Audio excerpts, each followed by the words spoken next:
کۆماری ئیسلامی و حیجاب کە 40 ساڵە پاییسەرەکی حکومڕانی ڕژێمە ژینە قوربانی 3 جۆر جیاکاری بەڵام بوو بە سومبولی ئازادی هەموو گەلانیێران. والتەر پۆش ئەندامی ئەکادیمیای بەرگری نیشتیمانی لە ڤیەننا کە تایبەتە بە ئێران و تارێکی نووسیوە و دەڵێت ژینا بووە قوربانی 3 جۆر جیاکاری وەک ژن، وەک کورد، وەک سوننا. پۆش دەڵێت پەیامی سەرەکی ناڕەزایەتیەکان کۆتایی هێنان بوو بە جیاکاری.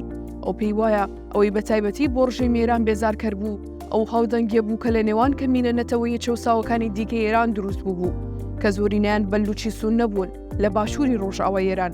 لەو سەردەمەشدا شێخی ناسراوی ئیسلامی مەولانا عەبدولحەمید خەڵکی زاهیدان لە بەلوچستان دۆسەی ژینای وەک نمونەی توند و تیژی پۆلیس لە کاتی وتارێکدا هێنایەوە و یەکەم کەس بوو کە سەرخۆشی لە خانەوادەی ژینا کرد.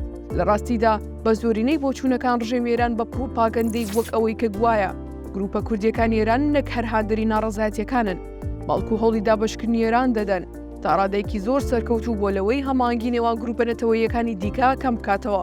پۆش دەڵێت چەمکی یەکپارچەی خاکی ئێران لە هۆشیاری هەموو ئێرانیەکاندا چێنراوە بە تایبەتەوانی پاشخانێکی کلتوری فارسییان هەیە.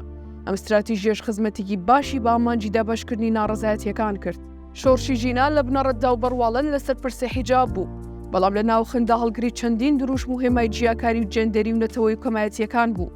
هەر بۆیەش ئەم ناڕەزایەتیانە لە ماوەیەکی کەم تەواوی شارەکانی ئێرانی گرتەوە بە جۆرێک لە دوای ڕوخانی شاوە هەرگیز ڕژەم هێندە هەراسان نەکرا بوو. بەرسی دەسەڵاتی تیۆکراسی لە ناو ڕژێمی ئیسلامی ئێراندا ڕێگێکی خۆڵی هەیە. ئەگەرچی پۆلیسی ئەخلاق چەند مانگێک لە شقامەکانی ئێران دابڕا کە پێدەچوو پرسی حیجابی بەخورتی بۆ میشە هەڵوەشابێتەوە بەڵام لە مانگی تەمووزدا دەسەڵاتدارانی ئێران گەڕانەوەی پۆلیسی ئەخلاقیان پشتڕاست کردەوە. ئەمەش وەک پەیامێک کە ئەو پرسا سازشی لەسەر ناکرێت. دوجار ئەم پرسی حیجاب بەشێکە لە هەیمەنەی ڕژێمی ئێران و هەمیش سەرکوتکردنی ناڕەزایەتیەکان بە تایبەت لە ناوچە کوردیەکان بەشێکە لە دنەدانی هەستی نەتەوایەتی ئێرانیەکان بۆی ئەوە هەوڵی دابەشکردنی ئێران دەدەن.